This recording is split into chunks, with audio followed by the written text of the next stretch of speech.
आई असणे ही फार सुंदर भावना आहे. आपले बालपण कुठपर्यंत आहे याचा कधीतरी विचार करायला हवा. जेव्हा आई जाते तेव्हा बालपण संपते. महत्वाचा आनंद घ्यायला शिकले पाहिजे. ही संधी ज्यांनी हेरली त्यांनी महापुरुष घडवले.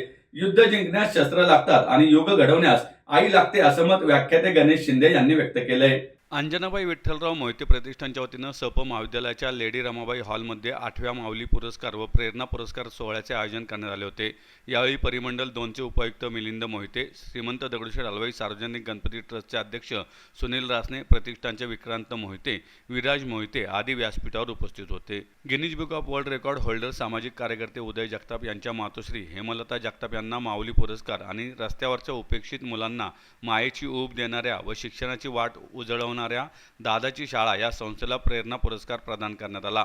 संस्थापक अभिजित पोखर्णीकर यांनी पुरस्कार स्वीकारला. सन्मानपत्र, सन्मानचिन्ह असं पुरस्काराचं स्वरूप होतं. नवनिर्वाचित नगरसेवक कुणाल टिळक, स्वप्नाली पंडित, स्वरदा बापट, राघवेंद्र उर्फ बापू मानकर यांचा विशेष सन्मान करण्यात आला.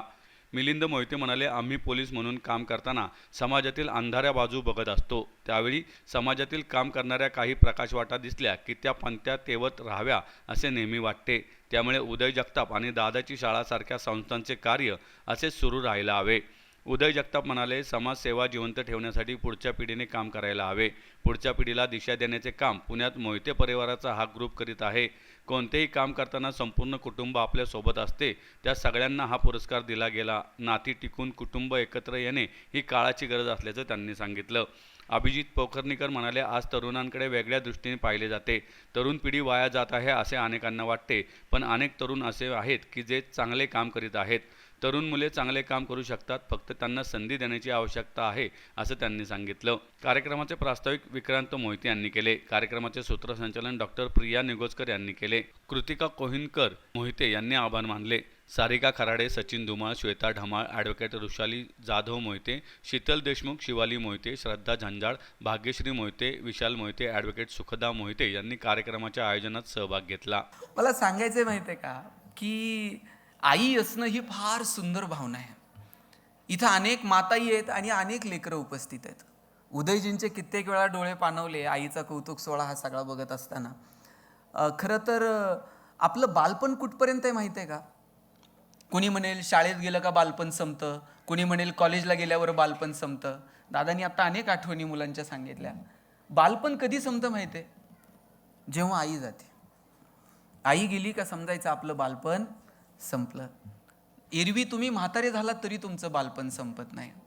आणि माझी आयांना पण विनंती आहे, आई असणं जगून घेण्याच्या काही मोजक्या संधी तुमच्या हातात आहेत. तुम्ही बघा, आई वेगवेगळ्या अंगानं जगते.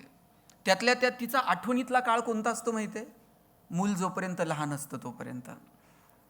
आणि ते लहानपण किती सटदिशी संपून जातं. म्हणजे तुम्ही बघा, ते लहान मूल, त्याला एक वेगळा गंध असतो त्या मुलाला. त्याचे गंध लावलेला असतो, त्याला पावडर लावलेली असते, त्याची टाळू भरलेली असते, त्या तेलाचा वेगळा गंध असतो. किती पटदिशी तो गंध संपून जातो. एरवी ते लेकरू तुमच्या जवळ झोपत असतं, 24 तास त्याला आई लागत असते. अचानक ते एखाद्या खेळण्यात रमायला लागतं. आता आई नसली तरी चालून जातं. एरवी त्या लेकराला झोपायला आईचा हात लागत असतो, पण अचानक एक दिवशी तुम्ही उशिरा ऑफिसवरनं येता आणि बघता, अरेच्छा आज हात नाही आहे, पण पोरगं टेडी बिअरवरती डोकं ठेवून झोपून गेलं आहे. आता कळतं की आता हात नसला तरी चालून जातं आहे. एरवी त्याला चालायला शिकवताना त्याच्या बोटाला त्यानं तुमचं बोट त्याच्या हातात धरलेलं असतं. तुमच्या आधारानं ते चालत असतं. अचानक एक दिवशी ते बोट सोडतं आणि तुरुतुरु धावायला लागतं. खरं तर ते त्याच्या पायावर उभं राहिलं याचा आनंद तुम्हाला असतोच, पण आपलं बोट सुटतं तेव्हा काळजात कळ येतेच की नाही. आणि खरं सांगू, एरवी आईशिवाय त्याला करमत नसतं. आई नसली की ते घर डोक्यावर घेतं. कधी येईल, कुठे गेली, सारखं ओरडत असतं. आणि त्याला करमत नाही म्हणून तुम्ही एक दिवशी सुट्टी घेता, दिवसभर त्याच्यासोबत थांबता आणि तुम्ही सुट्टी घेता त्या दिवशी ते म्हणतं, आई आज फार बोर होतंय ग. आणि मग कळतं आता साधनांमध्ये पोरं रमायला लागली. आई असणं सुद्धा असं पटदिशी सरकून जातं. मला वाटतं त्या ममत्वाचा आनंद घ्यायला पण संधी मिळाली पाहिजे. ती संधी ज्यांनी ज्यांनी हेरली ना, त्यांनी पोरं घडवली.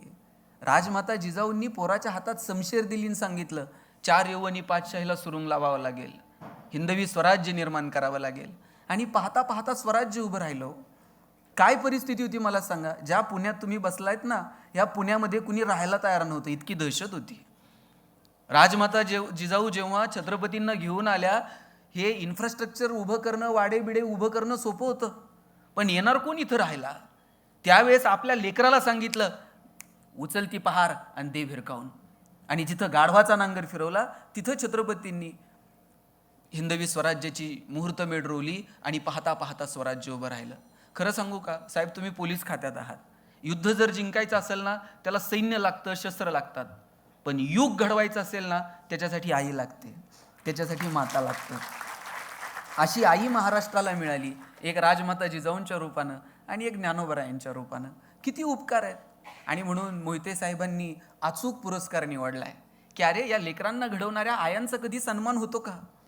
जगात सगळ्यांचं कौतुक करायला वेळ आहे आपल्याला, पण घरातल्या स्त्रीचं कौतुक करून किती दिवस झालेत आठवून बघा बरं. आपल्याला आठवत पण नाही. आणि साहेब, आपल्याकडे पद्धत काय माहिती आहे का, माणसं जिवंत आहेत तोपर्यंत त्यांचे कौतुक सोहळे होत नाहीत.